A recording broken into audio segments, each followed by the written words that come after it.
এই জন্য তিনি বলেছেন কুমারী মেয়েকে বিবাহ করো।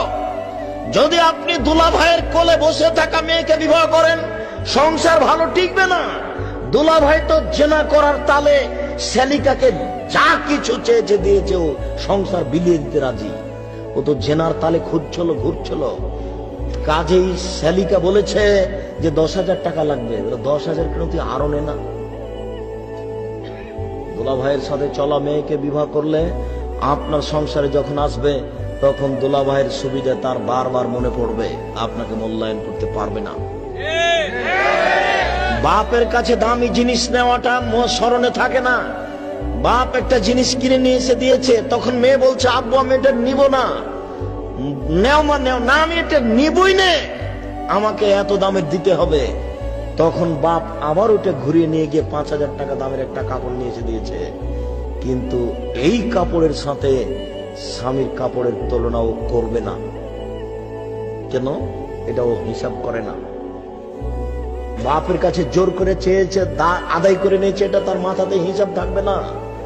বাপ যদি জমিদার হয় আর স্বামী যদি দিনমজুর হয়, সে ভাববে আমার পিতা জমিদার মানুষ, তার সংসারে ভাবে চলতেই পারে। আমার স্বামী কুড়ে ঘরে থাকে, এটা আমার সংসার, এটা ভেবে নিবে। কিন্তু দুলা ভাইয়ের সাথে সে তার স্বামীকে সমতা করে দেখবে। বন্ধুর সাথে চলা মেয়েকে যদি আপনি বিবাহ করেন, তাহলে সে বন্ধুকে আর আপনাকে সমতা করে দেখবে, তখন সংসার টিকবে না।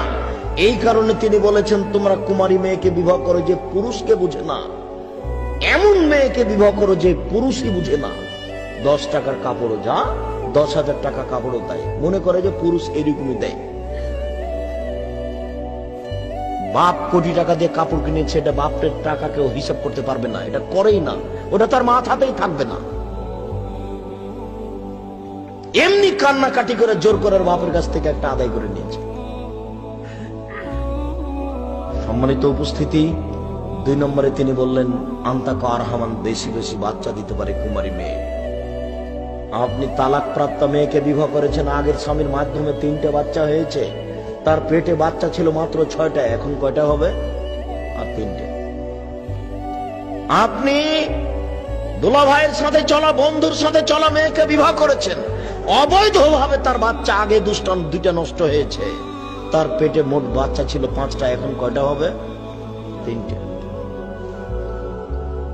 অতএব কুমারী মেয়েকে বিবাহ করেন, তিনি এমনি বলেন নিয়ে কারণ আছে। তিনি বলেন ওয়ার যাবিল আসিরে, অল্পতেই খুশি।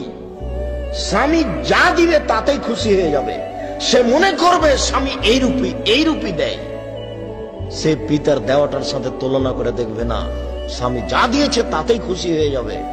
অতএব বন্ধুর সাথে চলা মেয়েকে যদি বিবাহ করেন, দুলা ভাইয়ের সাথে চলা মেয়েকে যদি বিবাহ করেন, সংসার কন্ট্রোল হবে না।